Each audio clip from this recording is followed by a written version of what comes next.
Sebelum ceritanya dimulai, silahkan tulis di kolom komentar dari daerah mana saja teman-teman yang menonton cerita ini. Jangan lupa like dan subscribe agar channel ini bisa semakin berkembang dan bisa mempersembahkan cerita yang lebih menarik lagi. Langit di luar jendela baru saja berganti warna, dari jingga keemasan menjadi nila pekat. Inaya melipat mukena yang baru saja ia gunakan untuk sholat Isya, meletakkannya dengan rapi di atas tempat tidur. Doa yang ia panjatkan masih sama seperti malam-malam sebelumnya, sebuah permohonan tulus yang terus ia ulang hingga rasanya bibirnya sendiri lelah mengucapkannya. Ia memandang pantulan dirinya di cermin meja rias. Wajahnya tampak sedikit lebih tirus dibandingkan foto pernikahan yang terpajang di dinding, sebuah bingkai perak yang mengabadikan senyum bahagianya bersama Dimas 2 tahun lalu. 2 tahun. Waktu yang terasa begitu cepat sekaligus begitu lambat. Di awal pernikahan, rumah kecil mereka terasa begitu penuh oleh tawa dan harapan. Setiap sudut diisi dengan rencana-rencana masa depan. Kamar kosong di sebelah kamar utama sering mereka intip berdua, sambil berhayal akan mengecatnya dengan warna biru langit atau merah jambu lembut suatu hari nanti. Mereka akan berbicara sampai larut malam, membayangkan suara tangis bayi, tawa balita, dan langkah-langkah kecil yang akan meramaikan keheningan rumah mereka.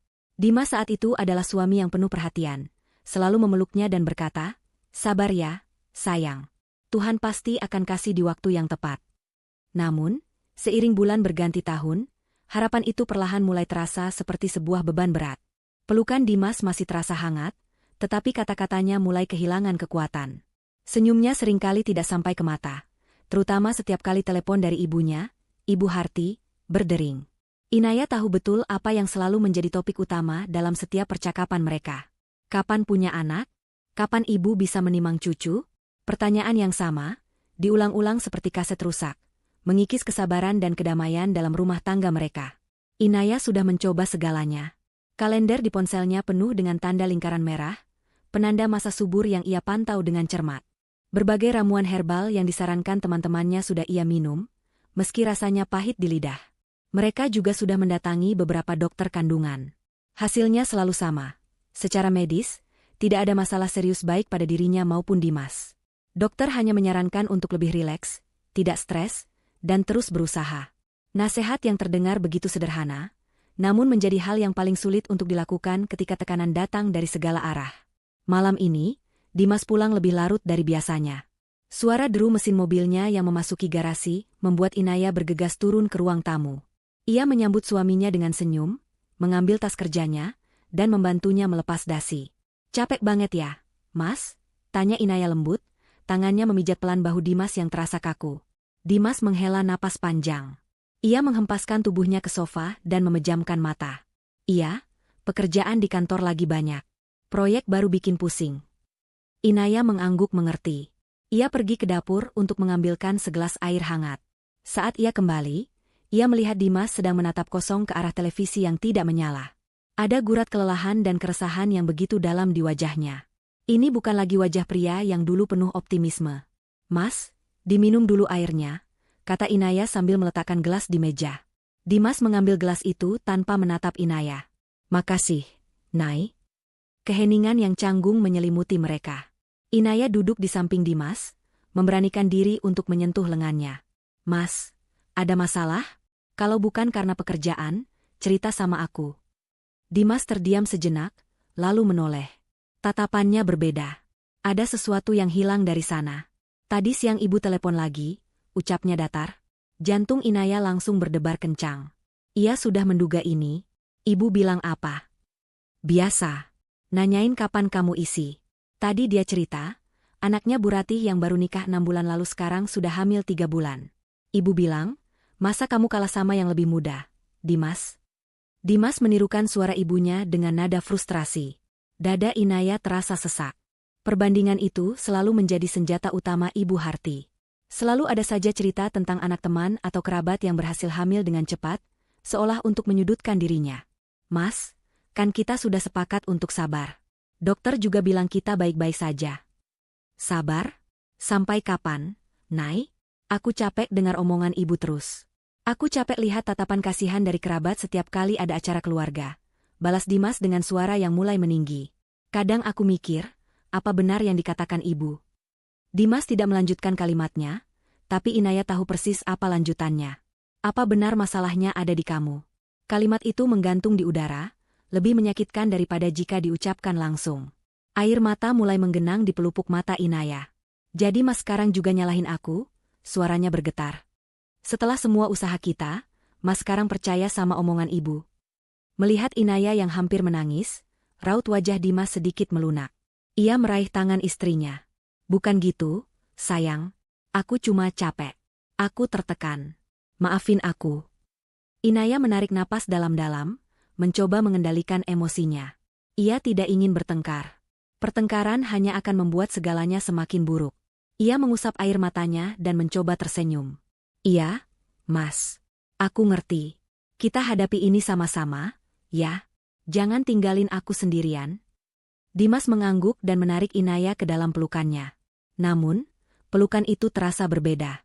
Rasanya seperti sebuah kewajiban, bukan lagi sebuah tempat berlindung yang nyaman. Malam itu, mereka tidur saling memunggungi, dipisahkan oleh jurang kekecewaan dan tekanan yang semakin dalam. Inaya tidak bisa tidur. Ia terus memikirkan bagaimana caranya agar bisa segera hamil dan mengakhiri semua penderitaan ini. Ia ingin melihat Dimas yang dulu lagi, Dimas yang mencintainya tanpa syarat, bukan Dimas yang goyah karena tekanan ibunya. 2 hari kemudian, tepat saat mereka sedang makan malam dalam diam, ponsel Dimas berdering keras di atas meja. Nama, Ibu, tertera di layar. Dimas menatap layar itu dengan ragu, lalu melirik Inaya. Seolah meminta persetujuan, ia menekan tombol pengeras suara. Mungkin ia ingin Inaya mendengar sendiri dan mengerti tekanan yang ia hadapi. Halo, Assalamualaikum, Bu, sapa Dimas. Waalaikumsalam, terdengar suara Ibu Harti yang tajam dan dingin dari seberang. Tidak ada basa-basi. Dimas, Ibu sudah tidak mau dengar alasan lagi. Ibu sudah tidak tahan menanggung malu ini terus-terusan. Malu kenapa lagi, Bu? Tanya Dimas lelah. Kamu tanya kenapa? Semua teman arisan ibu sudah punya cucu. Cuma ibu yang setiap ditanya cuma bisa senyum kecut. Sampai kapan kamu mau menunggu? Ibu sudah tidak sabar menimang cucu. Bawa Inaya ke rumah besok, ada yang mau ibu bicarakan serius. Perintah itu terdengar seperti sebuah ultimatum. Tegas dan tidak bisa dibantah. Suara Ibu Harti begitu menusuk, hingga membuat nafsu makan Inaya hilang seketika. Nasi di piringnya terasa seperti pasir. Baik, Bu. Besok Dimas dan Inaya ke sana, jawab Dimas pasrah. Setelah telepon ditutup, Dimas mengangkat wajahnya dan menatap Inaya. Tidak ada lagi kelembutan di matanya. Yang ada hanya tatapan dingin yang seolah berkata, "Lihat, ini semua karena kamu." Inaya merasa seluruh kekuatan di tubuhnya lenyap. Ia tahu, pertemuan besok bukanlah sebuah diskusi keluarga yang hangat. Itu akan menjadi sebuah pengadilan. Dan ia adalah satu-satunya terdakwa. Udara pagi itu terasa berat dan menyesakan, seolah ikut merasakan kegelisahan yang menyelimuti hati Inaya. Semalaman ia tidak bisa tidur, bayangan akan pertemuan di rumah mertuanya terus berputar di kepala. Ia mencoba membayangkan berbagai skenario, menyiapkan jawaban-jawaban yang mungkin bisa ia berikan, namun semuanya terasa sia-sia. Ia tahu, apapun yang akan ia katakan tidak akan berarti apa-apa di hadapan Ibu Harti. Mertuanya itu sudah memiliki keputusannya sendiri. Perjalanan menuju rumah Ibu Harti terasa seperti perjalanan menuju tiang gantungan. Dimas mengemudi dalam diam, rahangnya mengeras, dan matanya lurus menatap jalanan di depan. Tidak ada musik, tidak ada obrolan ringan, hanya suara deru mesin mobil dan detak jantung Inaya yang berpacu kencang. Inaya melirik suaminya, berharap menemukan sedikit saja dukungan dari sorot matanya, namun yang ia temukan hanyalah dinding yang dingin. Dimas sepertinya sudah membangun benteng di antara mereka, membiarkan Inaya menghadapi pertempuran ini sendirian. Rumah Ibu Harti berdiri megah di sebuah kompleks perumahan elit. Bangunannya besar dengan pilar-pilar tinggi, tamannya tertata rapi namun terasa kaku. Segala sesuatu tentang rumah itu mencerminkan kepribadian pemiliknya. Besar, teratur, dingin, dan tidak ramah.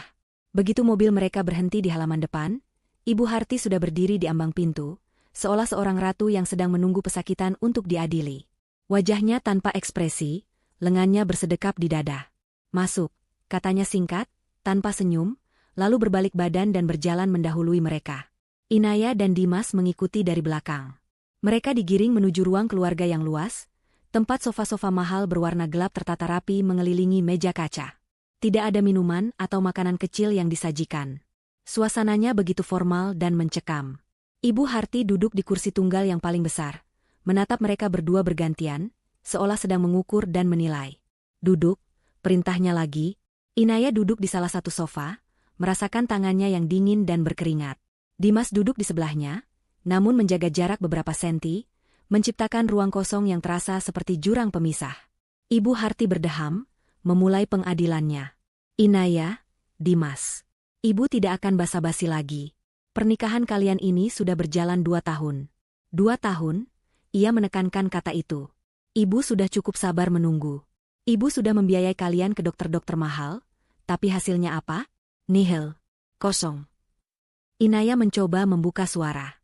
Bu, dokter bilang kami berdua sehat. Mungkin hanya butuh waktu. Waktu? Potong Ibu Harti dengan sinis. Waktu sampai kapan? Sampai ibu meninggal dan tidak pernah melihat cucu dari anak laki-laki satu-satunya ibu? Kamu jangan naif, Inaya. Ibu sudah bicara dengan banyak orang, dengan dokter lain juga. Kalau suami istri sehat tapi tidak kunjung punya anak setelah sekian lama, sudah pasti masalahnya ada di perempuannya. Tuduhan itu dilontarkan dengan begitu telak, tanpa keraguan sedikit pun. Inaya merasa sebilah pisau tajam baru saja menancap di jantungnya. Ia menatap Dimas, mencari pembelaan, namun suaminya itu hanya menunduk, menatap ujung sepatunya seolah di sanalah jawaban dari semua masalah ini berada. Tidak mungkin masalahnya ada di anakku, lanjut Ibu Harti, suaranya semakin meninggi. Dimas itu keturunan keluarga Hartono. Bibitnya unggul, keluarganya sehat semua, subur semua.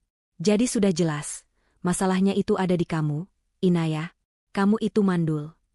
Kata, mandul, itu terdengar seperti letusan bom di telinga Inaya. Dunia di sekelilingnya seakan berputar. Napasnya tercekat di tenggorokan. Ia bisa merasakan air mata panas mulai membakar matanya, namun ia menahannya sekuat tenaga. Ia tidak akan memberikan kepuasan pada ibu mertuanya dengan terlihat lemah. Ibu tidak bisa menuduh saya seperti itu, balas Inaya dengan suara bergetar. Itu tidak adil. Adil? Ibu Harti tertawa mengejek. Yang tidak adil itu nasib anakku. Dia menikahi perempuan tidak sempurna sepertimu. Perempuan yang tidak bisa memberikan kebahagiaan terbesar bagi seorang suami, yaitu keturunan. Kamu hanya membawa aib bagi keluarga ini, Inaya. Kamu membuat ibu malu.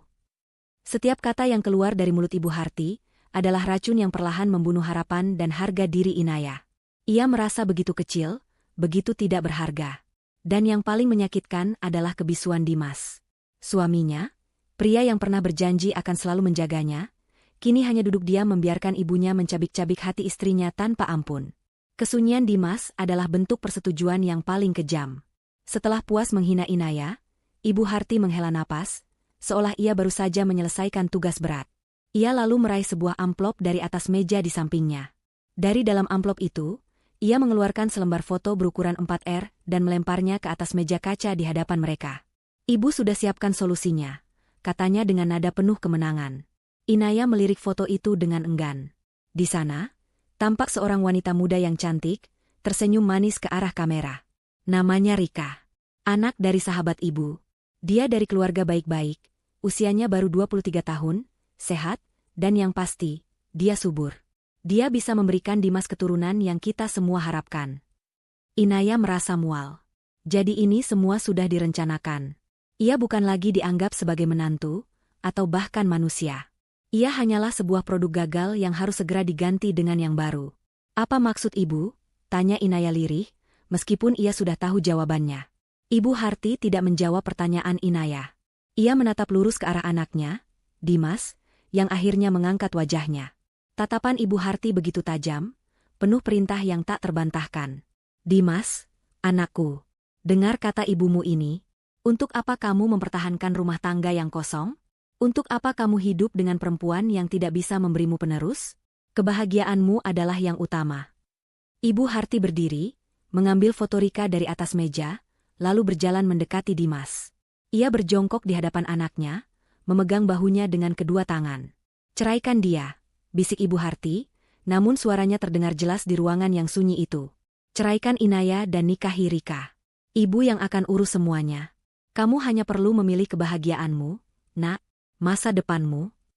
Inaya menahan napas. Inilah puncaknya. Ia menatap Dimas dengan tatapan memohon. Seluruh sisa harapannya ia pertaruhkan pada satu tatapan itu. Tolong, Mas. Katakan tidak. Bela aku. Bela pernikahan kita. Dimas menatap ibunya, lalu menatap Inaya. Wajahnya pucat dan penuh kebimbangan. Selama beberapa detik yang terasa seperti selamanya, ia terlihat ragu. Namun, keraguan itu sirna saat Ibu Harti mendorong foto Rika ke tangannya. "Pilih, anakku," bentak Ibu Harti, suaranya menggema di ruangan itu. "Lanjutkan hidupmu dengan perempuan subur yang bisa memberimu keturunan, atau terjebak selamanya dengan perempuan mandul ini." Dimas menunduk, menatap foto Rika di tangannya. Kemudian, ia mengangkat kepalanya dan melirik sekilas ke arah Inaya. Di mata suaminya itu, Inaya tidak lagi melihat cinta, tidak ada lagi keraguan, apalagi pembelaan. Yang ia lihat adalah tatapan dingin penuh perhitungan, seolah Dimas sedang menimbang untung rugi. Dan di detik itu, Inaya tahu, ia sudah kalah. Hatinya hancur berkeping-keping, menjadi debu yang beterbangan di ruangan yang dingin itu. Vonis telah dijatuhkan, bukan oleh hakim di pengadilan, tapi oleh ibu mertuanya sendiri, dan diamini oleh kebisuan suaminya. Perjalanan pulang dari rumah Ibu Harti adalah kebalikan dari siksaan yang hening. Jika saat berangkat keheningan terasa mencekam karena antisipasi, maka saat pulang, keheningan itu terasa memekakan karena keputusasaan. Inaya tidak lagi menangis. Air matanya sudah kering, digantikan oleh kehampaan yang dingin dan menusuk. Ia duduk tegak di kursinya, menatap lurus ke depan, melihat jalanan berlalu lalang seperti potongan film bisu yang tidak ada artinya. Di sebelahnya, Dimas menggenggam kemudi dengan begitu erat, hingga buku-buku jarinya memutih. Foto Rika yang diberikan ibunya tergeletak di dashboard mobil. Wajah tersenyum wanita itu seolah mengejek penderitaan Inaya. Tidak ada satu kata pun yang terucap di antara mereka. Dimas tidak mencoba menjelaskan, tidak meminta maaf, tidak pula berusaha menenangkan. Ia hanya diam, seolah keputusan sudah dibuat dan tidak ada lagi yang perlu didiskusikan. Inaya pun tidak bertanya. Untuk apa? Jawaban sudah terpampang jelas dalam kebisuan suaminya. Kebisuan itu adalah persetujuan, pengkhianatan, dan akhir dari segalanya. Sesampainya di rumah, Dimas masuk lebih dulu dan langsung menuju kamar mandi, seolah ingin membersihkan dirinya dari sisa-sisa pertemuan yang tidak menyenangkan itu. Inaya berdiri terpaku di ruang tamu, memandangi setiap sudut rumah yang pernah mereka bangun dengan cinta dan harapan. Foto pernikahan mereka di dinding kini terlihat seperti sebuah kebohongan. Tawa mereka dalam bingkai itu terasa begitu asing. Rumah yang dulu menjadi tempatnya berlindung, kini terasa seperti penjara yang dingin.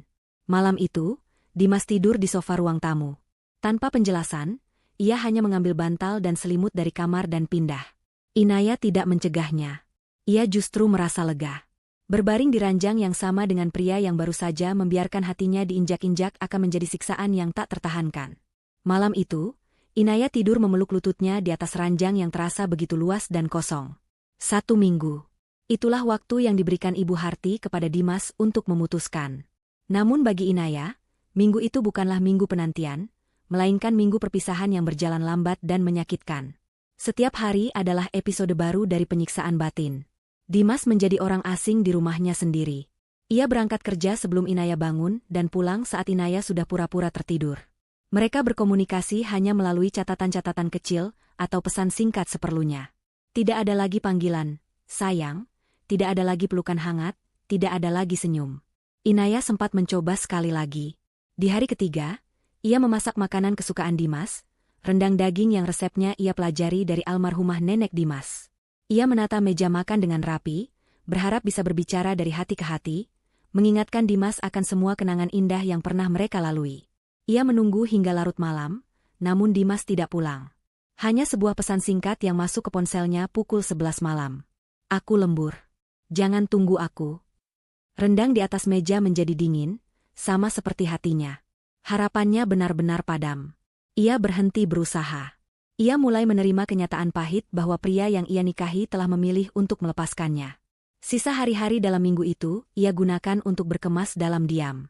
Bukan mengemasi barang untuk pindah, tetapi mengemasi kenangan. Ia membuka kembali album foto mereka, bukan untuk bernostalgia, melainkan untuk mengucapkan selamat tinggal pada setiap momen. Ia memandangi gaun pengantinnya yang tersimpan rapi di lemari, gaun yang pernah menjadi simbol awal dari kebahagiaan abadi, kini hanya menjadi saksi bisu dari janji yang diingkari. Di hari ke-7, hari terakhir dari ultimatum itu, Inaya sudah siap. Ia tidak lagi merasakan sakit yang menusuk, hanya mati rasa. Ia sudah tahu apa yang akan terjadi. Ia hanya menunggu kata-kata itu diucapkan secara resmi. Dimas pulang kerja tepat waktu hari itu. Wajahnya terlihat lelah dan kuyu. Ia masuk rumah dan melihat Inaya sedang duduk di sofa ruang tamu, menunggunya. Dimas tidak langsung berbicara. Ia meletakkan tas kerjanya, melonggarkan dasinya, lalu duduk di kursi yang berhadapan dengan Inaya, menjaga jarak yang aman di antara mereka. Ruangan itu hening selama beberapa menit, hanya diisi oleh suara detak jam dinding yang terasa begitu lambat. Akhirnya, Dimas mengangkat wajahnya. Matanya menghindari tatapan Inaya. "Nai," panggilnya lirih. "Maaf." Hanya itu. Satu kata permintaan maaf yang terasa begitu kosong. "Aku sudah memikirkannya baik-baik," lanjut Dimas dengan suara datar. "Aku tidak bisa melanjutkan ini. Aku butuh keturunan, Nai. Aku anak laki-laki satu-satunya di keluarga. Ini adalah tanggung jawabku pada orang tua, pada nama keluarga." Inaya mendengarkan pembelaan diri suaminya dengan tenang. Dimas membungkus keputusannya yang egois dengan alasan tanggung jawab, seolah itu bisa membuatnya terdengar lebih mulia. "Aku tidak bisa melawan ibu. Kamu tahu sendiri bagaimana beliau.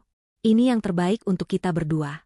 Kamu bisa mencari kebahagiaanmu sendiri, dan aku harus memenuhi kewajibanku." Inaya akhirnya menatap lurus ke mata Dimas. "Kewajibanmu yang sebenarnya adalah padaku, Mas.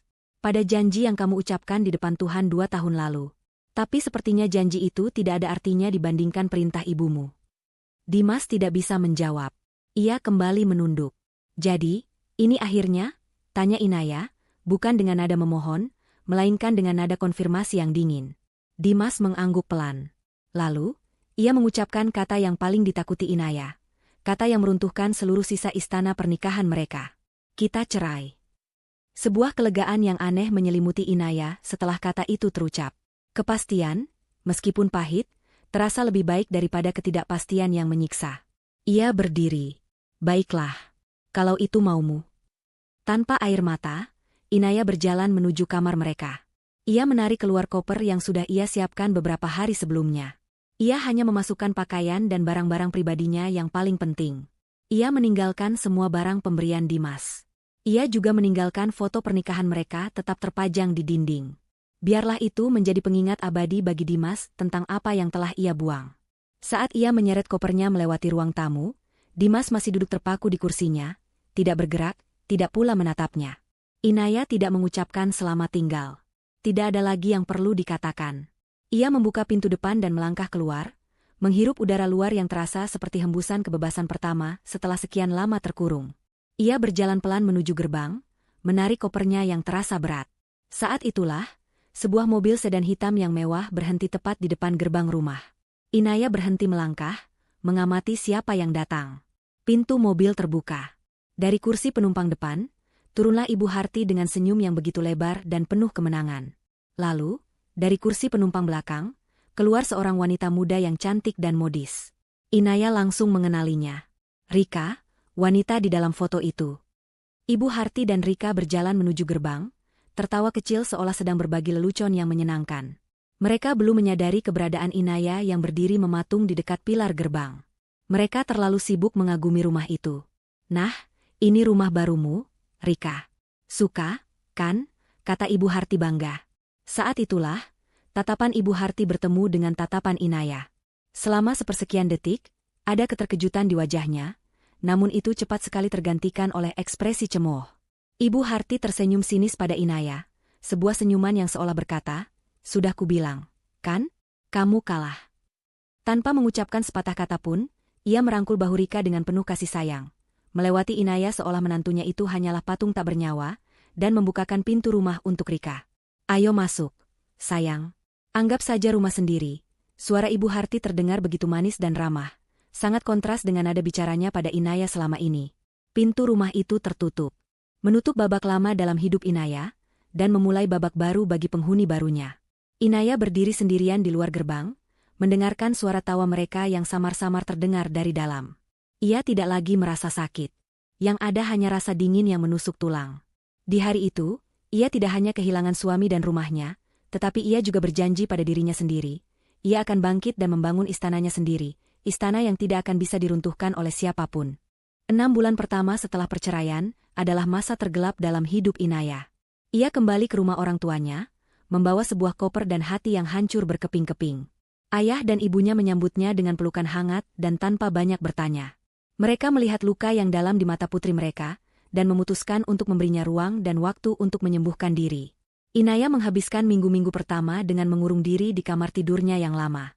Kamar yang dulu penuh dengan poster dan mimpi-mimpi masa remajanya, kini menjadi saksi bisu dari tangisnya yang tanpa suara di tengah malam.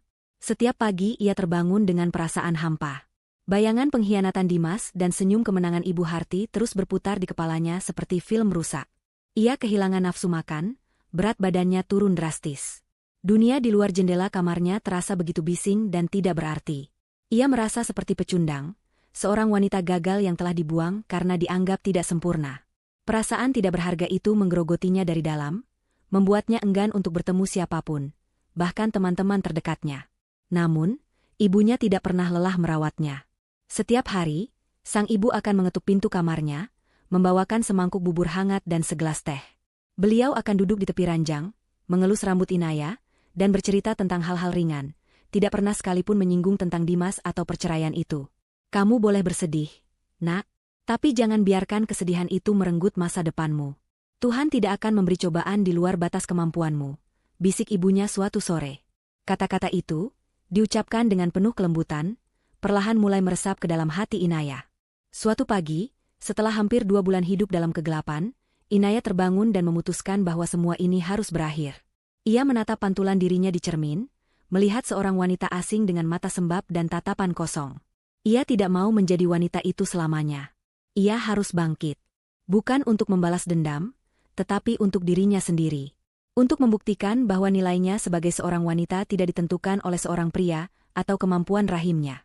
Langkah pertamanya adalah mencari pekerjaan. Ia membuka laptopnya yang sudah lama tidak tersentuh dan mulai memperbarui curi-culum vitainya. Prosesnya tidak mudah. Mengirim puluhan lamaran setiap hari dan seringkali tidak mendapat balasan. Beberapa kali ia dipanggil wawancara, namun rasa gugup dan kurang percaya diri membuatnya gagal. Setiap penolakan terasa seperti tamparan kecil, namun ia tidak menyerah. Kegagalan-kegagalan itu justru menempa mentalnya. Ia belajar untuk menjadi lebih tegar, lebih fokus, dan lebih profesional. Setelah hampir 3 bulan mencari, sebuah panggilan datang dari perusahaan yang tidak ia duga. Wijaya Corp, sebuah korporasi raksasa yang bergerak di berbagai bidang industri. Namanya begitu besar dan bergengsi. Ia dipanggil untuk wawancara posisi asisten personalia. Jantungnya berdebar kencang. Ini adalah kesempatan besar. Ia mempersiapkan diri sebaik mungkin, mempelajari profil perusahaan, dan berlatih menjawab pertanyaan-pertanyaan wawancara. Hari wawancara tiba. Inaya mengenakan blus putih bersih dan rok pensil hitam, riasan tipis di wajahnya berhasil menutupi sisa-sisa kesedihan di matanya. Ia melangkah memasuki lobi Wijaya Corp yang megah dengan perasaan campur aduk antara gugup dan kagum. Selama wawancara, ia menjawab setiap pertanyaan dengan lugas dan jujur.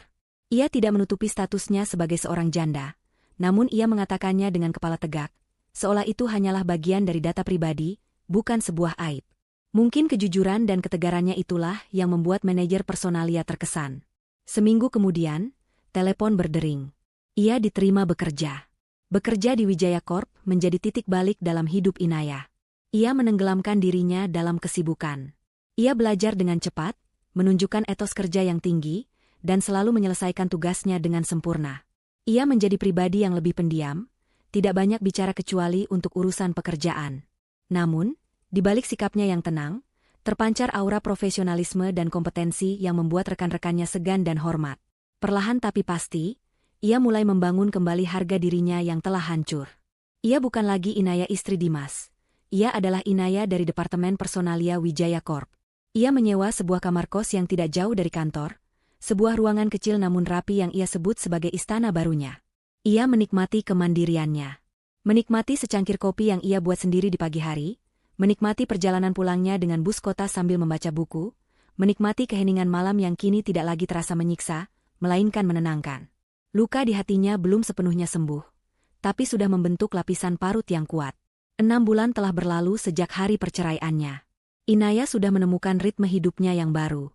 Ia sudah bisa tersenyum tulus, meskipun belum bisa tertawa lepas seperti dulu. Ia sudah berdamai dengan masa lalunya, menyimpannya di sebuah kotak yang terkunci rapat di sudut hatinya. Suatu sore yang sibuk, atasannya, Ibu Rina, memanggilnya ke ruangannya. Inaya, tolong ya. Ini ada map berisi data evaluasi kinerja manajer yang harus segera dilihat oleh CEO. Pak Indra Wijaya minta diantar langsung ke ruangannya sekarang juga. Katanya mendesak. Jantung Inaya sedikit berdebar. Selama bekerja di sana, ia belum pernah sekalipun bertemu dengan sang CEO, Bapak Indra Wijaya. Sosoknya seperti legenda di kalangan karyawan. Dikenal sebagai pemimpin yang jenius, tegas, namun sangat tertutup dan jarang menampakkan diri di luar lantai eksekutif. Baik, Bu. Saya antar sekarang, jawab Inaya sambil menerima map berwarna biru tua itu. Inaya merapikan penampilannya sejenak di depan cermin toilet, memastikan tidak ada yang kurang. Ia lalu berjalan menuju lift khusus yang akan membawanya ke lantai paling atas, tempat ruangan para petinggi perusahaan berada. Lantai eksekutif terasa sangat berbeda. Karpetnya lebih tebal, udaranya lebih dingin, dan suasananya jauh lebih sunyi. Hanya ada beberapa staf yang berlalu lalang dengan langkah cepat dan tanpa suara. Ia tiba di depan sebuah pintu kayu jati yang besar dan kokoh. Di atasnya terukir plakat berwarna emas, Indra Wijaya, Chief Executive Officer. Inaya menarik napas dalam-dalam untuk menenangkan dirinya, lalu mengetuk pintu itu 3 kali dengan sopan. Masuk, terdengar suara berat dan berwibawa dari dalam. Inaya memutar kenop pintu dan mendorongnya pelan. Ruangan itu sangat luas, dengan jendela kaca raksasa yang menyajikan pemandangan kota Jakarta dari ketinggian. Di balik meja kerja yang besar, duduk seorang pria yang sedang serius menatap layar laptopnya. Namun, bukan pria itu yang menarik perhatian Inaya. Di depan meja, berdiri seorang karyawan lain yang sedang membelakanginya, sepertinya sedang memberikan laporan. Pria itu mengenakan kemeja biru lengan panjang yang digulung hingga siku. Postur tubuhnya, bahunya yang sedikit lebar, potongan rambutnya, semuanya terasa begitu akrab. Inaya berdeham pelan untuk memberi isyarat kehadirannya. Permisi, Pak. Saya Inaya dari Personalia, ingin mengantarkan map dari Ibu Rina. Mendengar suaranya, karyawan yang membelakanginya itu sontak berbalik. Waktu seakan berhenti berputar. Dunia Inaya seakan runtuh untuk kedua kalinya. Mata mereka bertemu. Pria itu adalah Dimas. Wajahnya menunjukkan keterkejutan yang sama besarnya, mulutnya sedikit terbuka, dan matanya membelalak tidak percaya. Di sana, di dalam kantor paling mewah di gedung itu, takdir mempertemukan mereka kembali dengan cara yang paling tidak terduga. Masa lalu yang sudah susah payah Inaya kubur, kini berdiri tegak di hadapannya, hidup dan nyata. Kejutan itu seperti sambaran petir di siang bolong. Udara di dalam ruangan CEO yang dingin mendadak terasa pengap, merampas oksigen dari paru-paru Inaya. Waktu seolah membeku. Di hadapannya, Dimas berdiri mematung, wajahnya pias pasi, matanya membelalak tak percaya. Ini adalah pria yang sama yang pernah berbagi ranjang dan mimpi dengannya, pria yang sama yang telah mencampakkannya dengan dingin. Kini ia berdiri di sini, di tempat kerja baru Inaya, di hadapan atasan tertinggi Inaya, tampak kecil dan salah tingkah. Inaya merasakan map di tangannya menjadi seberat batu. Seluruh instingnya berteriak untuk berbalik dan lari sejauh mungkin. Namun, 6 bulan tempaan mental telah membangun lapisan baja di sekeliling hatinya. Ia tidak akan lari. Ia tidak akan menunjukkan kelemahan di depan pria ini. Dengan kekuatan yang ia kumpulkan dari sisa-sisa harga dirinya, ia menegakkan punggungnya, mengangkat dagunya sedikit, dan memaksakan ekspresi wajahnya tetap netral. Di balik meja kerjanya, Indra Wijaya mengamati interaksi bisu itu dengan tatapan yang tajam dan penuh perhitungan. Alisnya sedikit terangkat. Sebagai seorang pemimpin yang terbiasa membaca situasi dan karakter orang, ia bisa merasakan ada riak emosi yang kuat di antara kedua karyawannya itu. Ada sejarah di sana, sejarah yang sepertinya tidak berakhir dengan baik. Indra adalah orang pertama yang memecah keheningan yang menyiksa itu. Suaranya tenang dan berwibawa, membelah ketegangan seperti pisau. Terima kasih, Inaya. Silakan letakkan di meja saya. Perintah sederhana itu menjadi penyelamat bagi Inaya. Itu memberinya tujuan, sebuah tindakan untuk dilakukan, yang memungkinkannya untuk bergerak dan mengalihkan fokus. Dengan langkah yang ia usahakan agar tidak terlihat gemetar, ia berjalan maju. Ia harus melewati Dimas untuk mencapai meja CEO. Saat ia melintas di samping mantan suaminya itu, ia bisa mencium aroma parfum yang sama seperti dulu, aroma yang pernah membuatnya merasa nyaman, namun kini terasa menyesakan. Ia tidak menoleh, matanya lurus tertuju pada meja kerja Indra. Ini datanya, Pak. Sesuai permintaan Bapak, ucap Inaya. Suaranya berhasil ia jaga agar tetap stabil dan profesional saat meletakkan map biru itu di atas meja kayu yang berkilauan. Baik, terima kasih, balas Indra singkat, matanya beralih dari Inaya ke Dimas. Dimas, laporanmu sudah saya terima. Ada beberapa hal yang perlu direvisi. Nanti asisten saya akan berikan catatannya. Kamu boleh kembali bekerja. Nada suara Indra pada Dimas terdengar datar dan efisien. Tidak ada kehangatan, hanya interaksi antara atasan dan bawahan. Bagi sang CEO, Dimas hanyalah salah satu dari ribuan roda penggerak di mesin perusahaannya yang besar. Status ini membuat Dimas tampak semakin kecil di mata Inaya. Baik, Pak. Terima kasih. Jawab Dimas tergagap. Ia mengangguk cepat, lalu berbalik. Saat berjalan keluar, ia tidak berani menatap Inaya. Ia melesat pergi dari ruangan itu seolah sedang melarikan diri dari hantu masa lalunya. Pintu tertutup di belakangnya, dan bersamaan dengan itu, sebagian besar energi negatif di ruangan itu seakan ikut lenyap. Inaya menghela napas lega tanpa sadar. Ia membungkukkan badan sedikit. Kalau begitu, saya permisi kembali ke ruangan saya, Pak. Tunggu sebentar, Inaya, kata Indra, menghentikan langkah Inaya. Ia memberi isyarat ke kursi yang ada di seberang mejanya. Silakan duduk. Dengan perasaan gugup, Inaya menuruti perintah itu. Ia duduk di tepi kursi, punggungnya lurus, tangannya bertaut di atas pangkuan. Apa yang ingin dibicarakan CEO dengannya? Apakah insiden barusan akan berdampak pada pekerjaannya? Indra Wijaya membuka map yang baru saja Inaya antarkan. Ia tidak langsung membahas kejadian tadi. Sebaliknya, ia membuka salah satu halaman dan menunjuk sebuah grafik. Menurutmu, apa faktor utama yang menyebabkan penurunan produktivitas di divisi ini selama kuartal terakhir? Inaya terkejut. Pertanyaan itu sama sekali tidak ia duga. Indra tidak hanya meminta laporan, tetapi juga opininya. Inaya mengerahkan seluruh pengetahuannya selama 6 bulan bekerja di Departemen Personalia. Ia memberikan analisis yang ringkas namun tajam, menunjuk pada beberapa kebijakan baru yang mungkin kurang efektif, dan menyarankan beberapa solusi perbaikan. Selama Inaya berbicara, Indra mendengarkan dengan saksama, sesekali mengangguk. Ada kilat kekaguman di matanya. Analisis yang bagus, tajam dan solutif.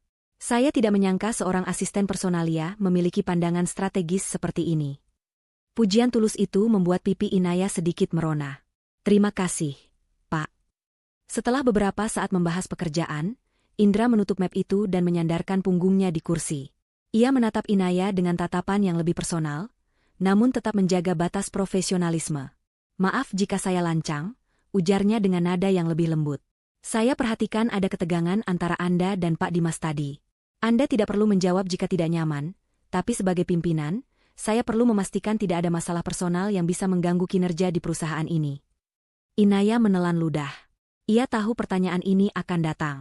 Ia bisa saja berbohong atau mengelak, tapi sesuatu dari cara Indra bertanya membuatnya merasa aman. Pria di hadapannya ini tidak terlihat seperti orang yang suka bergosip. Ia terlihat tulus dan bijaksana. Inaya memutuskan untuk berkata jujur. Dia mantan suami saya, Pak, jawab Inaya pelan. 3 kata itu terasa berat saat keluar dari mulutnya. Indra tidak menunjukkan keterkejutan. Ia hanya mengangguk pelan, seolah sudah menduganya. Tidak ada tatapan kasihan, tidak ada pertanyaan lanjutan yang mengorek-orek luka lama. Reaksinya begitu dewasa dan penuh hormat. Saya mengerti, katanya tenang. Pasti situasi yang tidak mudah bagi Anda. Tapi saya harus akui, cara Anda menanganinya tadi sangat profesional. Itu menunjukkan kekuatan karakter yang luar biasa. Saya menghargai itu. Kata-kata itu seperti balsam yang menyejukkan luka di hati Inaya. Selama ini, ia hanya merasa seperti korban yang lemah. Tapi pria ini, atasannya, justru melihatnya sebagai pribadi yang kuat. Sebuah pengakuan yang tidak pernah ia dapatkan, bahkan dari pria yang pernah menjadi suaminya. Percakapan mereka berakhir tak lama setelah itu. Saat Inaya hendak berdiri untuk pamit, Indra melirik ke jendela besar di belakangnya. Sepertinya hujan akan turun sangat deras. Benar saja, langit di luar sudah berubah kelabu pekat. Saat Inaya kembali ke mejanya, hujan deras benar-benar turun, mengubah jalanan di bawah menjadi sungai yang riuh.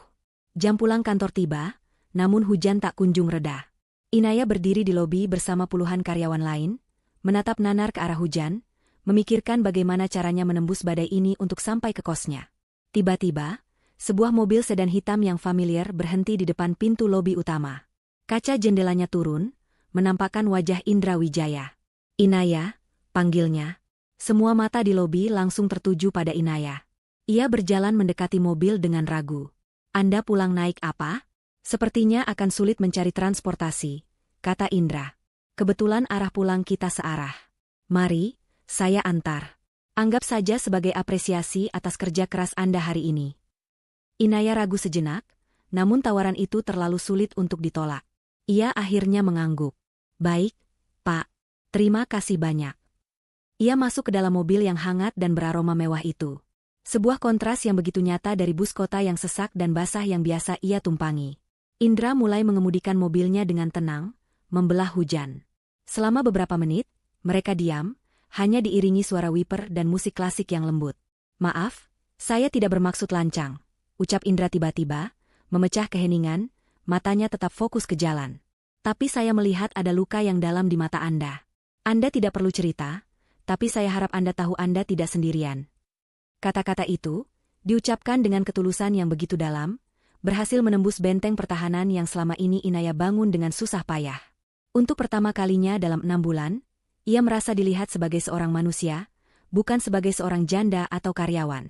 Dan di dalam mobil mewah yang membelah malam hujan itu, setetes air mata yang tidak bisa lagi ia bendung, jatuh membasahi pipinya.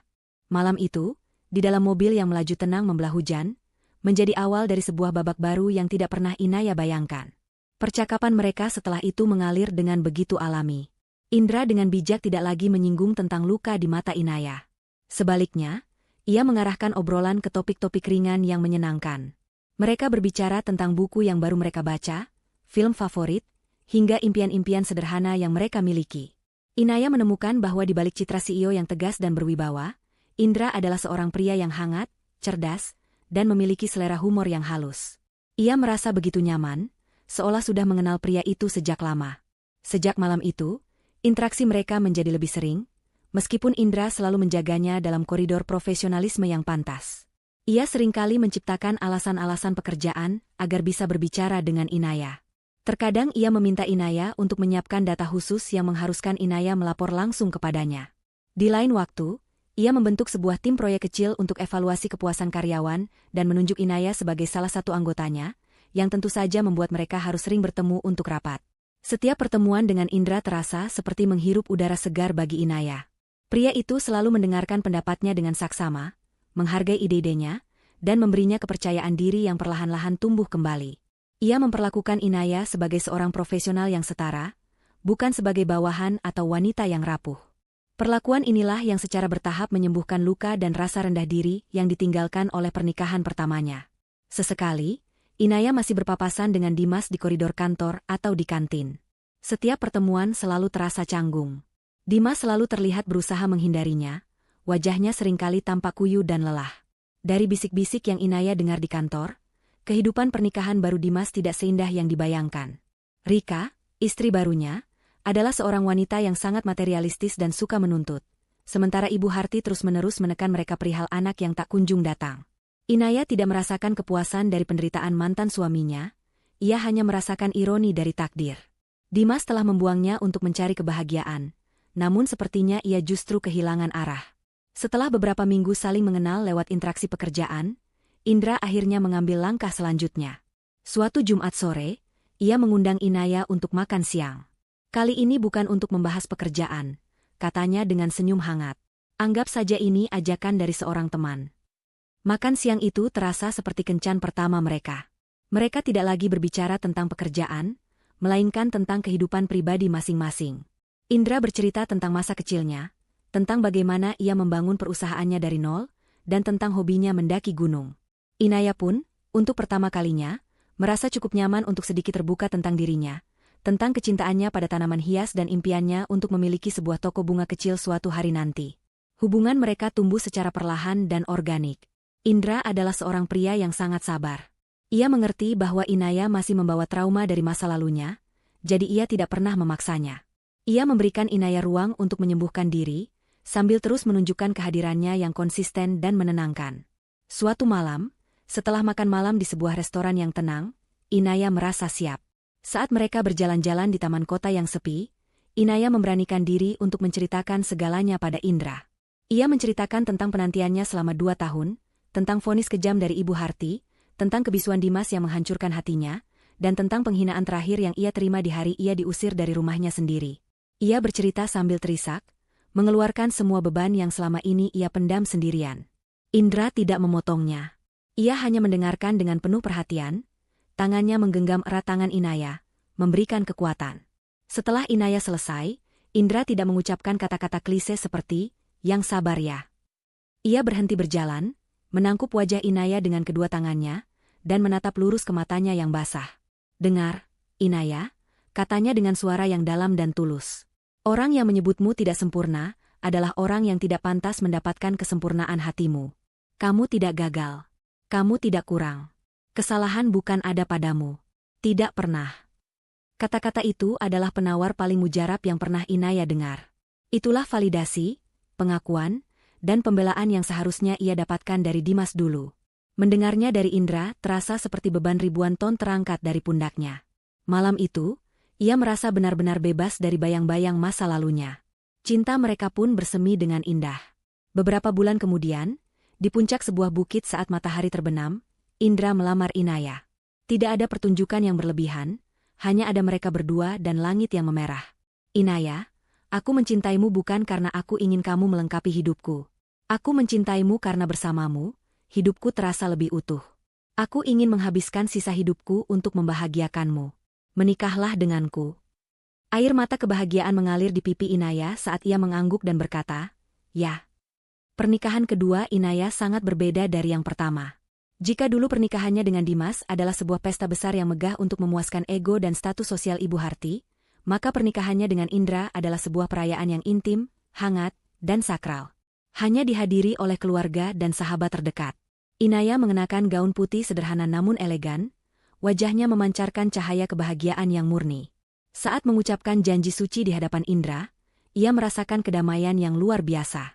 Ia tahu, kali ini ia telah menyerahkan hatinya pada pria yang tepat. Malam harinya, di rumah baru mereka yang indah dan nyaman, Inaya berdiri di balkon kamar mereka, menatap kerlip lampu kota. Indra datang dari belakang dan memeluknya dengan lembut, meletakkan dagunya di bahu Inaya. "Bahagia?" bisik Indra. Inaya memejamkan mata, merasakan kehangatan pelukan suaminya. "Sangat," jawabnya lirih. "Aku hanya masih tidak percaya bisa sebahagia ini." Indra tersenyum. Ia membalikan tubuh Inaya agar menghadapnya, lalu menatapnya dengan tatapan penuh cinta. Ia tahu masih ada satu ketakutan kecil yang tersembunyi di sudut hati istrinya, ketakutan akan kegagalan yang pernah ditimpakan padanya.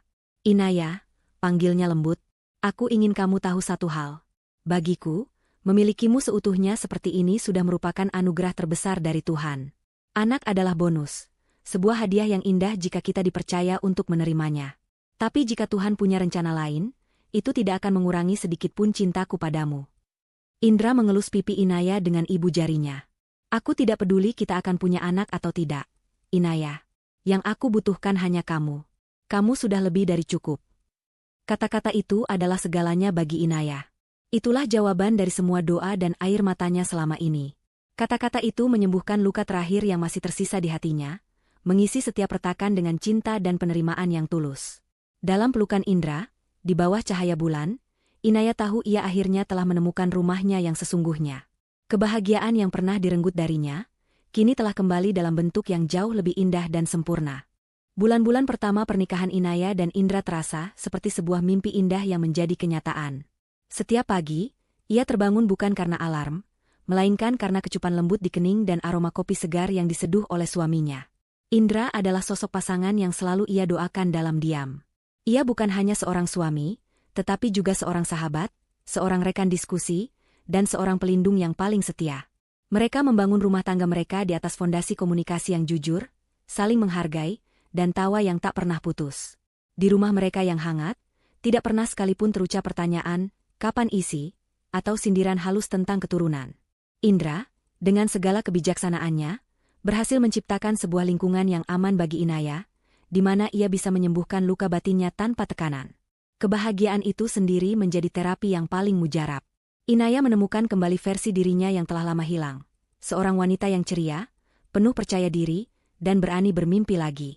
Memasuki bulan kedua pernikahan mereka, Inaya mulai merasakan perubahan-perubahan kecil pada tubuhnya. Awalnya, ia merasa lebih cepat lelah dari biasanya. Lalu, ia mulai sensitif terhadap bau-bauan tertentu. Aroma kopi yang biasanya ia sukai, kini justru membuatnya mual. Ia juga kehilangan nafsu makan pada beberapa makanan favoritnya. Awalnya, ia mengabaikan semua pertanda itu. Ia menganggapnya hanya sebagai efek dari kelelahan atau masuk angin biasa. Trauma dari masa lalunya masih membekas begitu dalam, menciptakan sebuah ketakutan untuk berharap. Ia terlalu takut untuk kembali merasakan kekecewaan yang sama, kekecewaan yang pernah menghancurkan hidupnya. Ia menyimpan semua gejala itu untuk dirinya sendiri selama beberapa hari. Ia tidak ingin membuat Indra ikut berharap lalu kecewa. Setiap pagi, ia akan berlama-lama di kamar mandi, mencoba menenangkan perutnya yang bergejolak. Setiap kali Indra bertanya apakah ia baik-baik saja, ia hanya akan tersenyum dan menjawab, "Cuma sedikit kurang enak badan, Mas. Nanti juga sembuh." Namun, suatu pagi, saat ia sedang menyiram tanaman di taman belakang, gelombang mual yang hebat menyerangnya.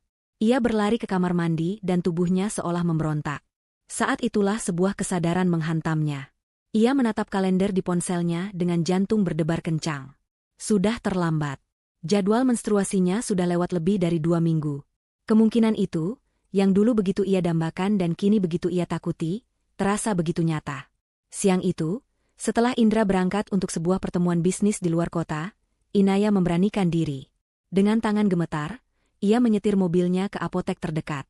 Ia membeli 3 alat tes kehamilan dari merek yang berbeda, seolah tidak percaya hanya pada satu hasil. Sepanjang perjalanan pulang, jantungnya berdegup tak karuan, sebuah genderang perang antara harapan dan ketakutan. Sesampainya di rumah, ia langsung menuju kamar mandi. Ia membuka salah satu kotak tes kehamilan itu dengan tangan yang nyaris tidak stabil. Ia mengikuti setiap instruksi pada kemasan dengan sangat teliti, seolah sedang mengerjakan ujian terpenting dalam hidupnya. Lalu, tibalah saat yang paling menegangkan, menunggu. 2 menit yang terasa lebih lama dari 2 tahun penantiannya dulu. Ia tidak sanggup melihat hasilnya. Ia meletakkan alat tes itu di atas wastafel dengan posisi terbalik, lalu berjalan mondar-mandir di dalam kamar mandi yang terasa sempit. Ia memejamkan mata, bibirnya merapal doa tanpa henti. Ia menyerahkan semua harapan dan ketakutannya pada Sang Pencipta. Apapun hasilnya, ia berjanji pada dirinya sendiri untuk tetap tegar. Setelah merasa sedikit lebih tenang, ia menarik napas dalam-dalam. Inilah saatnya. Dengan mata yang setengah terpejam, ia membalik alat tes itu. Di jendela kecil itu, dengan begitu jelas dan tanpa keraguan sedikitpun, muncul 2 garis biru. Tegas dan nyata. Inaya menahan napas. Ia mengambil alat tes kedua, mengulang prosedur yang sama. Hasilnya tetap sama, 2 garis biru. Ia melakukan hal yang sama untuk ketiga kalinya. Hasilnya tidak berubah. Positif. Kakinya terasa lemas. Ia merosot ke lantai kamar mandi yang dingin. Bukan tangis kesedihan, melainkan tangis kelegaan yang meledak dari dadanya. Ia menangis sesenggukan, menumpahkan semua rasa sakit, penantian, dan penghinaan yang pernah ia alami. Air mata itu membersihkan sisa-sisa luka di hatinya. Ia hamil. Ia benar-benar hamil. Tuhan telah menjawab doanya dengan cara yang paling indah. Kalimat kejam, perempuan mandul, yang pernah dilontarkan Ibu Harti kini terdengar seperti sebuah lelucon yang konyol. Ia ingin segera menelepon Indra, namun ia memutuskan untuk menunggu. Kabar seindah ini harus disampaikan secara langsung. Malam itu, ia menunggu kepulangan suaminya dengan perasaan yang meluap-luap. Indra tiba di rumah menjelang malam. Ia terlihat lelah, namun senyumnya langsung mengembang saat melihat Inaya menyambutnya di pintu. "Assalamualaikum, sayang." "Waalaikumsalam, Mas," balas Inaya, mencoba menahan senyumnya. Saat Indra masuk, ia langsung menyadari ada yang berbeda dari istrinya. Mata Inaya tampak berkaca-kaca, namun sorotnya memancarkan kebahagiaan yang luar biasa. "Kamu kenapa? Ada kabar baik?" tanyanya sambil meletakkan tas kerjanya. Inaya tidak sanggup berkata-kata. Ia hanya mengangguk pelan. Ia lalu mengambil tangan kanan Indra yang besar dan hangat, menuntunnya, dan meletakkannya dengan lembut di atas perutnya yang masih rata. Indra menatapnya dengan bingung selama beberapa detik, mencoba memahami isyarat itu. Lalu, sebuah pemahaman melintas di matanya. Matanya membelalak, mulutnya sedikit terbuka. "Inaya, maksudmu?" Inaya kembali mengangguk, kali ini sambil tersenyum lebar di antara air mata yang mulai mengalir. "Iya, Mas. Aku hamil." Reaksi Indra adalah segalanya. Wajahnya yang biasanya tenang dan berwibawa kini dibanjiri oleh emosi yang murni. Ia menatap tangan yang ada di perut Inaya, lalu menatap wajah istrinya, seolah tidak percaya. Alhamdulillah. Ya Allah, alhamdulillah, serunya. Tanpa ragu, ia langsung mengangkat tubuh Inaya ke dalam pelukannya, memutarnya dengan tawa bahagia yang menggema di seluruh ruangan. Ia menurunkan Inaya, lalu berlutut dan mencium perut istrinya dengan penuh haru. Malam itu, mereka berdua menangis dan tertawa bersama, merayakan keajaiban kecil yang telah dipercayakan kepada mereka. Seminggu kemudian, mereka mengunjungi seorang dokter kandungan ternama. Ruang tunggu yang nyaman tidak mampu mengurangi debaran di dada mereka. Saat nama mereka dipanggil, mereka masuk ke dalam ruang periksa dengan bergandengan tangan. Dokter menyambut mereka dengan ramah dan mempersilakan Inaya untuk berbaring. Gel dingin yang dioleskan di perutnya membuat Inaya sedikit terkejut. Indra berdiri di sampingnya, menggenggam tangannya erat-erat, matanya tidak lepas dari layar monitor USG. Tak lama kemudian, sebuah suara terdengar dari speaker alat USG. Suara detak yang cepat, kuat, dan teratur. Duk-duk, duk-duk, duk-duk. Itu adalah suara detak jantung calon anak mereka. Inaya dan Indra saling berpandangan, mata mereka berkaca-kaca. Suara itu adalah musik terindah yang pernah mereka dengar. Dokter tersenyum melihat keharuan mereka. Detak jantungnya sangat kuat dan sehat, katanya.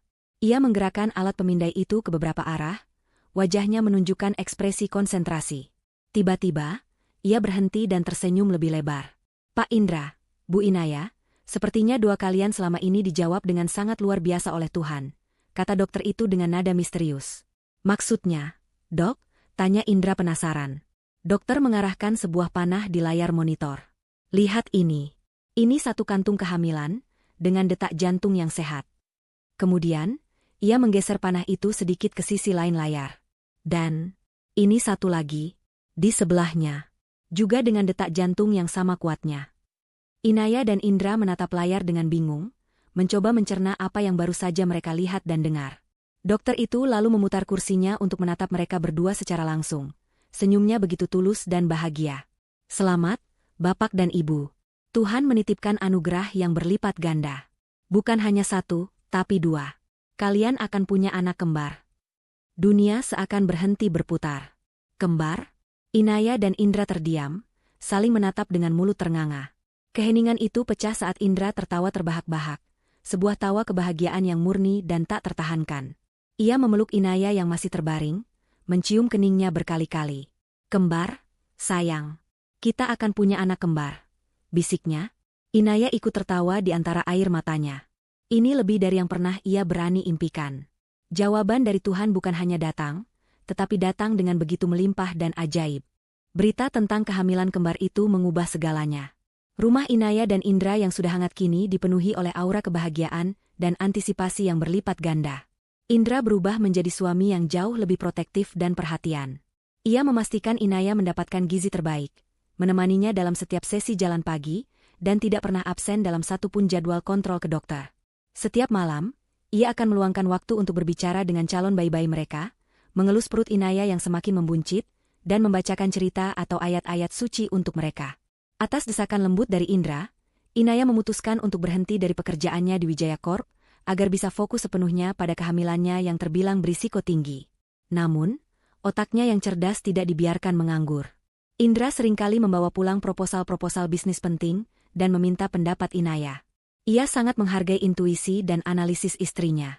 Hal ini membuat Inaya tetap merasa produktif dan terlibat, membuatnya merasa menjadi mitra sejati bagi suaminya dalam segala hal. Kehamilan membuat aura kecantikan Inaya semakin terpancar. Wajahnya berseri-seri, senyumnya tak pernah lepas dari bibir. Ia menikmati setiap momen dari perjalanan ajaib ini. Ia tidak lagi peduli pada tatapan orang, tidak lagi merasa rendah diri. Ia bangga dengan tubuhnya yang berubah, bangga dengan dua kehidupan yang sedang tumbuh di dalam rahimnya. Orang tuanya pun tak henti-hentinya mengucap syukur. Melihat putri mereka yang dulu hancur lebur kini, menemukan kebahagiaan yang begitu utuh, adalah anugerah terbesar bagi mereka. Di tengah kebahagiaan Inaya, kabar dari dunia lamanya sesekali masih sampai ke telinganya. Seorang teman lamanya dari Departemen Personalia sesekali datang menjenguk, membawa serta cerita-cerita terbaru dari kantor. Dari temannya itulah Inaya mendengar tentang kehidupan Dimas. Kamu tahu, Nay, si Dimas itu kelihatannya stres berat, cerita temannya suatu sore sambil menikmati teh jahe buatan Inaya. Di kantor dia jadi pendiam dan sering murung. Dengar-dengar, istrinya yang baru itu, si Rika, gaya hidupnya mewah sekali.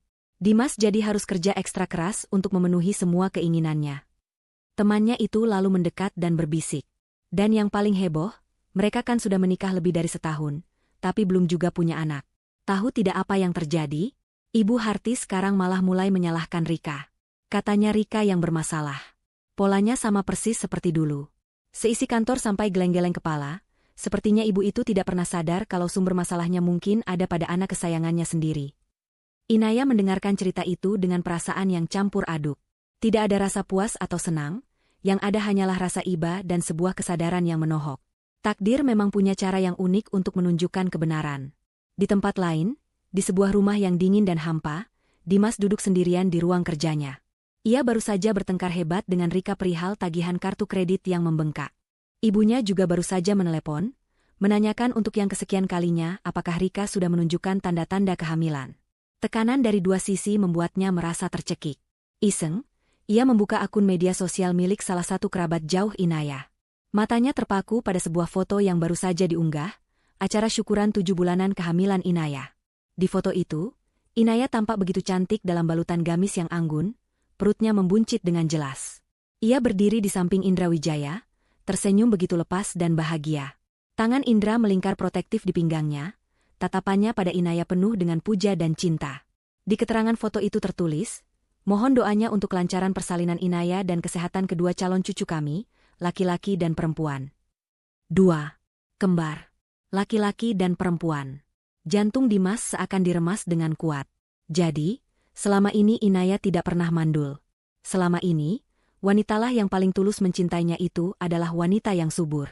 Kenyataan itu menghantamnya seperti sebuah godam raksasa. Kesalahan fatal yang telah ia perbuat kini terpampang begitu nyata di hadapannya. Ia telah membuang berlian demi sebuah batu kerikil yang tajam. Ia menatap sekeliling rumahnya yang besar namun terasa kosong, lalu kembali menatap foto itu. Foto sebuah keluarga yang seharusnya bisa menjadi miliknya. Penyesalan yang dalam dan pahit membakar kerongkongannya. Waktu berlalu dengan cepat. 9 bulan penantian Inaya dan Indra berakhir dengan kebahagiaan yang sempurna. Setelah melalui proses persalinan yang cukup menegangkan, Inaya melahirkan sepasang bayi kembar yang sehat dan menggemaskan. Seorang bayi laki-laki tampan seperti ayahnya, dan seorang bayi perempuan cantik seperti ibunya. Saat Indra mengumandangkan adzan di telinga putra mereka, dan Inaya mendekap putri kecilnya untuk pertama kali, dunia mereka terasa lengkap. Beberapa bulan setelah kelahiran si kembar, kehidupan mereka dipenuhi oleh tangis bayi, tumpukan popok, dan malam-malam tanpa tidur. Namun, semua itu mereka jalani dengan sukacita. Mereka adalah sebuah tim yang solid, saling membantu dan menguatkan. Suatu malam, saat Inaya sedang menidurkan salah satu bayinya, Indra pulang dari kantor dengan membawa sebuah amplop tebal berwarna keemasan. Ia tampak begitu bersemangat. "Ini apa, Mas?" tanya Inaya. Matanya masih terasa berat karena kurang tidur. Indra tersenyum lebar. "Undangan Annual Gala Dinners Awarding Night Wijaya Corp. Acara terbesar perusahaan setiap tahunnya. Semua pimpinan dan karyawan diwajibkan datang bersama pasangan." Inaya menatap undangan itu, lalu menatap suaminya dengan ragu. "Aku? Hadir ke acara sebesar itu? Dengan kondisi masih begadang setiap malam?" Indra tertawa kecil. Ia menghampiri Inaya, mencium keningnya, lalu melirik ke arah 2 boks bayi di sudut kamar, tempat kedua buah hati mereka tertidur pulas. Senyum penuh arti tersungging di bibirnya. "Tentu saja. Sudah waktunya istri dan anak-anak direktur utama menunjukkan pesona mereka kepada semua orang, kan?" Ia lalu menatap Inaya dengan tatapan yang lebih serius. Dimas dan ibunya hampir pasti akan ada di sana. Ibu Harti pasti akan ikut sebagai pendamping, karena Rika sepertinya bukan tipe yang suka acara formal seperti ini. "Aku tahu ini tidak mudah. Tapi ini adalah kesempatan terbaik untuk menutup bab lama itu untuk selamanya. Bukan dengan dendam, tapi dengan pembuktian. Dengan kepala tegak, sebagai seorang pemenang." Inaya terdiam. Ia menatap undangan mewah di tangannya, lalu beralih menatap wajah kedua bayinya yang tertidur damai. Mereka adalah bukti nyata dari kebesaran Tuhan. Mereka adalah mahkotanya. Ia lalu menatap Indra, suaminya yang luar biasa, yang selalu memberinya kekuatan.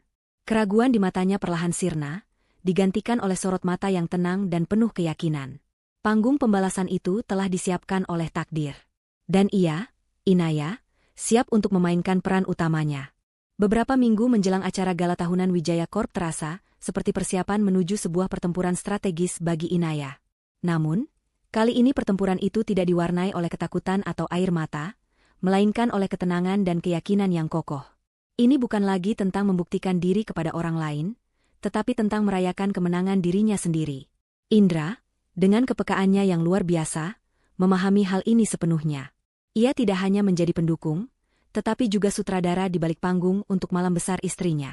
1 minggu sebelum acara, sebuah kotak bludru panjang berwarna biru tua tiba di rumah mereka. Di dalamnya, terbaring sebuah gaun malam yang dirancang khusus untuk Inaya. Warnanya perak lembut, berkilauan seperti cahaya bulan, dengan potongan yang begitu elegan dan dirancang sempurna untuk memeluk tubuhnya pasca melahirkan, menonjolkan auranya sebagai seorang ibu tanpa berusaha menyembunyikan perubahan pada tubuhnya. Gaun itu seolah berbisik tentang keanggunan, kedewasaan, dan kekuatan. Kamu akan menjadi wanita tercantik di ruangan itu, kata Indra saat Inaya mencoba gaun itu di depan cermin. Matanya memancarkan kekaguman yang tulus. Malam itu, Inaya menatap pantulan dirinya di cermin. Ia bukan lagi melihat wanita kurus dengan mata sembab yang dulu diusir dari rumahnya. Yang ia lihat sekarang adalah seorang ratu. Seorang wanita yang telah melalui badai dan keluar menjadi lebih kuat. Seorang ibu dari 2 anak yang luar biasa, dan seorang istri dari pria yang memujanya. Malam gala nanti adalah malam penobatannya. Hari yang dinantikan pun tiba. Saat matahari mulai terbenam, kesibukan di rumah mereka terasa begitu hangat. Sementara seorang penata rias dan rambut profesional menyulap Inaya menjadi semakin memesona, Indra dengan cekatan membantu 2 orang pengasuh kepercayaan mereka menyiapkan si kembar. 2 setelan mungil yang serasi telah disiapkan, sebuah tuxedo kecil untuk jagoan mereka, dan sebuah gaun mungil berwarna senada dengan gaun Inaya untuk putri cantik mereka. Mereka tampak seperti 2 boneka porselen yang menggemaskan di dalam kereta dorong mewah mereka. Saat Inaya akhirnya turun dari kamarnya, Indra yang sedang menggendong putra mereka, berhenti sejenak dan menatapnya tanpa berkedip. "Malaikatku," bisiknya, "cukup untuk didengar Inaya." Momen itu terasa begitu sempurna. Sebuah potret keluarga kecil yang dibingkai oleh cinta sejati. Perjalanan menuju Hotel Bintang 5 tempat acara diadakan terasa begitu berbeda dari perjalanan-perjalanan menegangkan yang pernah Inaya lalui di masa lalunya. Kali ini, mobil diisi oleh celoteh bayi dan tawa lembut. Inaya merasa begitu damai. Genggaman tangan Indra yang hangat memberinya kekuatan terakhir yang ia butuhkan. "Siap?" tanya Indra saat mobil mereka berhenti di lobi utama. Inaya menatap suaminya, lalu melirik kedua bayinya yang tertidur pulas di kursi bayi mereka. Ia mengangguk. Sangat siap. Kehadiran mereka di ballroom utama sontak menyedot perhatian. Aula yang megah dan dipenuhi oleh ratusan tamu berdasi dan bergaun malam itu sejenak menjadi senyapro saat sang CEO, Indra Wijaya, melangkah masuk. Namun, bukan hanya kehadiran Indra yang membuat semua orang menoleh. Sosok wanita anggun di sampingnya, dan 2 kereta dorong yang mereka dorong bersama, menciptakan sebuah pemandangan yang tidak biasa dan langsung menjadi pusat bisik-bisik. "Lihat, itu Pak Indra. Istrinya cantik sekali. Siapa dia?" "Tunggu, bukankah itu Inaya, mantan istrinya Dimas manajer pemasaran? Dia membawa bayi, kembar." Bisik-bisik itu seperti gelombang yang menyebar cepat, namun Inaya tidak terpengaruh. Ia berjalan dengan anggun di samping Indra, senyumnya tenang, matanya menatap lurus ke depan. Mereka membiarkan semua orang bertanya-tanya. Dari seberang ruangan, Inaya melihat mereka. Di sebuah meja bundar yang agak mencolok, duduklah Ibu Harti dengan gaun berwarna emas yang menyilaukan, sedang berbicara dengan angkuh kepada beberapa istri manajer lainnya. Di sampingnya, Dimas duduk dengan wajah kaku, sesekali memaksakan senyum saat ada yang menyapanya.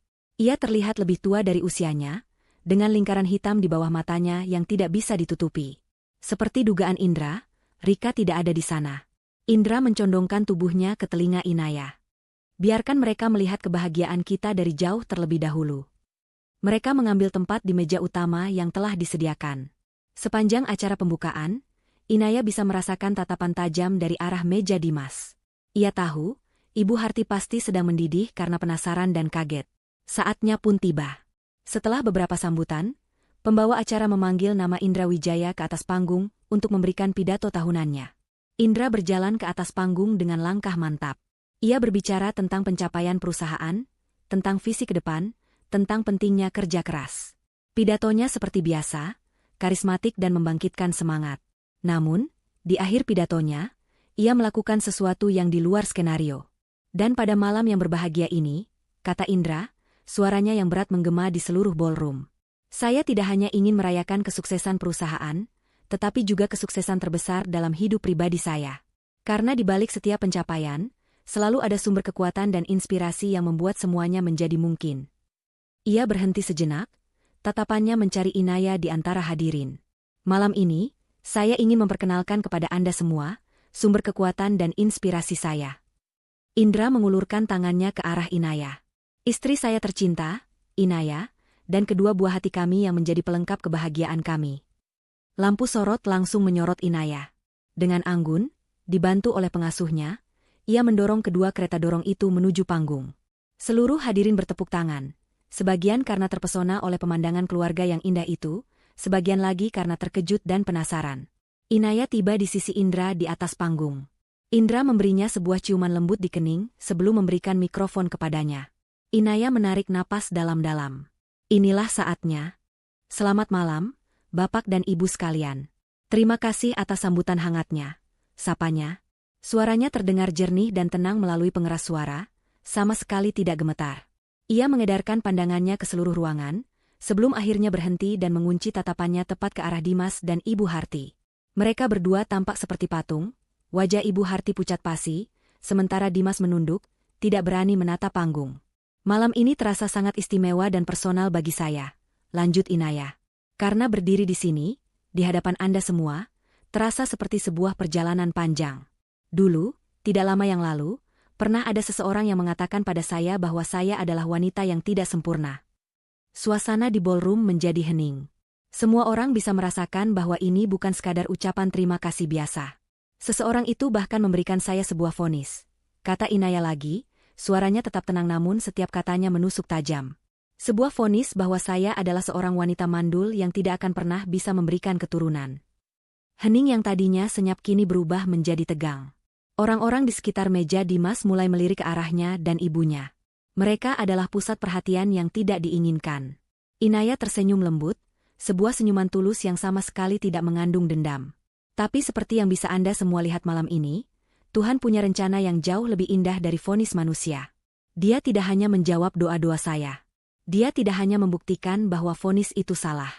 Tetapi dia memberkahi kami dengan anugerah yang berlipat ganda. Dengan satu gerakan anggun, Inaya menunjuk ke arah kedua bayinya yang tertidur damai di kereta dorong mereka. Dia menitipkan kepada kami sepasang putra dan putri sekaligus. Suara napas tertahan terdengar dari berbagai penjuru ruangan. Kebenaran itu kini terpampang begitu jelas, tidak terbantahkan. Inaya kembali menatap lurus ke arah mantan suami dan mertuanya. Senyumnya masih manis, namun matanya berkilat penuh kemenangan yang elegan. Dari perjalanan hidup saya ini, saya belajar sebuah pelajaran yang sangat berharga. Terkadang, masalahnya bukanlah pada tanah yang dituduh tandus. Tapi mungkin, ia berhenti sejenak, membiarkan kata-katanya meresap. Mungkin masalahnya ada pada benih yang memang tidak akan pernah bisa tumbuh, dimanapun ia ditanam. Kalimat itu adalah sebuah skakmat. Sebuah pernyataan publik yang menghancurkan semua kebohongan dan tuduhan yang pernah dilontarkan padanya. Tanpa menyebut nama, Inaya telah memberitahu seluruh dunia profesional mereka siapa yang sebenarnya bermasalah. Keheningan di ruangan itu pecah menjadi riuh rendah bisikan. Wajah Ibu Harti berubah dari pucat menjadi merah padam karena menahan malu yang luar biasa. Sementara Dimas, ia menyandarkan keningnya di meja, seolah berharap bisa menghilang dari muka bumi. Inaya mengakhiri pidatonya dengan ucapan terima kasih yang tulus kepada suaminya dan kepada semua orang. Indra langsung merangkulnya dengan bangga. Tepuk tangan membahana di seluruh ruangan, bukan hanya untuk sang CEO dan keluarganya, tetapi untuk kekuatan seorang wanita yang telah memenangkan pertempurannya dengan cara yang paling terhormat. Di atas panggung, di bawah sorotan lampu, Inaya berdiri tegak sebagai pemenang sejati. Sementara di sudut ruangan yang gelap, dua orang yang pernah menyakitinya kini tengah tenggelam dalam lautan kehinaan ciptaan mereka sendiri. Pidato Inaya menjadi penutup yang menghancurkan bagi Dimas dan Ibu Harti malam itu. Mereka tidak sanggup lagi menahan puluhan pasang mata yang menatap mereka dengan campuran rasa kasihan, cemooh, dan penghakiman.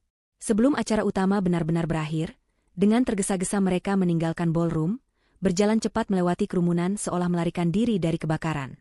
Langkah mereka diiringi oleh bisik-bisik yang seperti sengatan lebah, menyakitkan dan memalukan. Perjalanan pulang di dalam mobil tidak lagi diisi oleh keangkuhan Ibu Harti, melainkan oleh keheningan yang syarat akan amarah dan saling menyalahkan. Ini semua gara-gara kamu, desis Ibu Harti, memecah keheningan saat mobil mereka hampir tiba di rumah. Seandainya dulu kamu lebih tegas, seandainya kamu tidak pernah menikahinya, kita tidak akan menanggung malu seperti ini. Aku, balas Dimas, amarah dan frustrasi yang selama ini ia pendam akhirnya meledak. Ini semua terjadi karena ibu. Ibu yang meracuni pikiranku. Ibu yang memberikanku pilihan. Ibu yang menghancurkan pernikahanku dengan wanita yang ternyata bisa memberikanku segalanya. Dan sekarang apa yang aku dapatkan? Nol. Pertengkaran itu berlanjut hingga ke dalam rumah, menjadi sebuah badai racun dari penyesalan dan kebencian. Hubungan ibu dan anak yang dulu begitu erat karena kepatuhan buta, kini retak dan hancur oleh kebenaran yang pahit. Hari Senin di kantor Wijaya Corp menjadi neraka bagi Dimas. Kisah di malam gala menyebar seperti virus, menjadi topik terpanas di setiap sudut kantor. Orang-orang tidak lagi melihatnya sebagai seorang manajer yang dihormati, melainkan sebagai seorang pria bodoh dan kejam yang telah salah menilai berlian. Tatapan mereka menusuknya, senyum mereka terasa seperti ejekan. Rapat-rapat yang ia pimpin terasa canggung, bawahannya kehilangan respek padanya. Karirnya yang ia bangun dengan susah payah, kini hancur lebur dalam satu malam. Berita itu akhirnya sampai juga ke telinga Rika. Bukan dari Dimas, melainkan dari teman-temannya yang mengirimkan tautan berita dari beberapa portal gosip karyawan. Amarah Rika meledak. Ia merasa menjadi wanita paling bodoh di dunia. Ia merasa telah ditipu habis-habisan. Ia dibawa masuk ke dalam sebuah pernikahan, hanya untuk menjadi solusi dari masalah yang ternyata tidak pernah ada pada Inaya. Semua tekanan dari Ibu Harti, semua sindiran tentang perutnya yang kosong, kini terasa seperti lelucon yang sangat kejam. Jadi selama ini kamu yang mandul? Teriak Rika saat Dimas pulang kerja. Kamu dan ibumu itu menjadikan aku tameng untuk menutupi kekuranganmu? Kamu pikir aku ini apa? Mesin pencetak anak? Rumah tangga mereka yang memang sudah rapuh, akhirnya benar-benar hancur. Rika mengemasi semua barang-barang mewahnya dan pergi meninggalkan Dimas, tidak lupa menuntut penyelesaian perceraian yang akan menguras habis sisa-sisa harta Dimas. Kini, Dimas benar-benar sendirian di dalam rumah besar yang terasa seperti mausoleum, sebuah monumen dari semua kesalahannya. Bagi Ibu Harti, hukumannya bahkan lebih berat. Status sosial dan pandangan orang adalah dunianya. Dan kini, dunia itu telah runtuh. Teman-teman arisannya menjauhinya. Para kerabat yang dulu menghormatinya kini memandangnya dengan jijik. Ia dicap sebagai mertua kejam yang telah menghancurkan hidup anaknya sendiri. Terlalu malu untuk menunjukkan wajahnya di depan umum, ia mengurung diri di dalam rumahnya yang megah namun sunyi. Keangkuhannya yang setinggi langit kini telah luruh menjadi debu kehinaan. 1 tahun berlalu. Di sebuah taman belakang yang asri dan dipenuhi oleh bunga-bunga berwarna-warni, sebuah pesta kecil yang hangat sedang berlangsung. Balon-balon berbentuk angka, 1, menghiasi sudut-sudut taman. Suara tawa anak-anak dan obrolan ringan orang dewasa menciptakan sebuah melodi kebahagiaan yang sempurna. Ini adalah pesta ulang tahun pertama si kembar, putra dan putri Inaya dan Indra. Inaya, dalam balutan gaun musim panas yang sederhana namun cantik, tampak sibuk melayani tamu sambil mengawasi kedua anaknya yang sedang mencoba langkah pertama mereka di atas rumput. Wajahnya memancarkan kedamaian dan kebahagiaan yang begitu murni. Orang tuanya duduk di salah satu kursi taman. Mata mereka berkaca-kaca penuh haru melihat kebahagiaan putri mereka yang utuh. Indra menghampiri Inaya dari belakang, melingkarkan lengannya di pinggang istrinya. Lelah, tapi bahagia, bisiknya. Inaya menyandarkan kepalanya di bahu Indra, matanya tak lepas dari kedua buah hatinya. Sangat. Aku tidak pernah membayangkan hidup bisa seindah ini, Mas. Ia teringat sejenak akan masa lalunya. Luka itu masih ada, tetapi bukan lagi luka yang menganga dan menyakitkan. Kini ia hanyalah sebuah bekas luka tipis, sebuah pengingat dari mana ia berasal dan seberapa kuat ia telah menjadi. Ia tidak lagi membenci Dimas atau Ibu Harti. Ia hanya merasa kasihan pada mereka yang terjebak dalam penyesalan abadi. Sementara itu, di sebuah rumah yang suram, Dimas menerima telepon dari pengacaranya yang memberitahukan bahwa proses perceraiannya dengan Rika telah selesai. Ia kini resmi menjadi duda untuk kedua kalinya, seorang pria parubaya yang sendirian dan bangkrut. Ia menatap ke sekeliling rumahnya yang berdebu, lalu tatapannya jatuh pada sebuah ruang kosong di dinding, tempat di mana seharusnya sebuah foto keluarga yang bahagia terpajang. Sebuah kekosongan yang tidak akan pernah bisa ia isi. Adegan terakhir kembali ke Taman Inaya. Matahari sore keemasan menyinari pesta itu, menciptakan aura magis. Kedua anak kembar mereka, dengan langkah yang masih tertatih-tatih, berhasil berjalan beberapa langkah sebelum jatuh ke dalam pelukan ayah dan ibu mereka. Indra dan Inaya tertawa, memeluk kedua buah hati mereka dengan erat. Indra menatap Inaya dengan tatapan yang masih sama seperti saat pertama kali ia jatuh cinta. "Aku mencintaimu," bisiknya. Inaya balas menatapnya, matanya menyiratkan seluruh cinta dan syukurnya. "Aku juga mencintaimu," balasnya. Dalam pelukan keluarganya, di tengah tawa buah hatinya, di bawah langit senja yang indah, Inaya tahu bahwa ia telah menemukan segalanya. Karma tidak pernah salah alamat. Ia tidak datang dalam bentuk balas dendam yang kejam, melainkan dalam bentuk kebahagiaan yang begitu melimpah bagi mereka yang sabar dan tulus, dan kehampaan yang tak berujung bagi mereka yang zalim. Anugerah terindahnya tidak pernah tertukar. Hanya saja ia datang pada waktu yang tepat, bersama orang yang tepat. Dan itu, lebih dari cukup. Sebelum ceritanya dimulai, silahkan tulis di kolom komentar dari daerah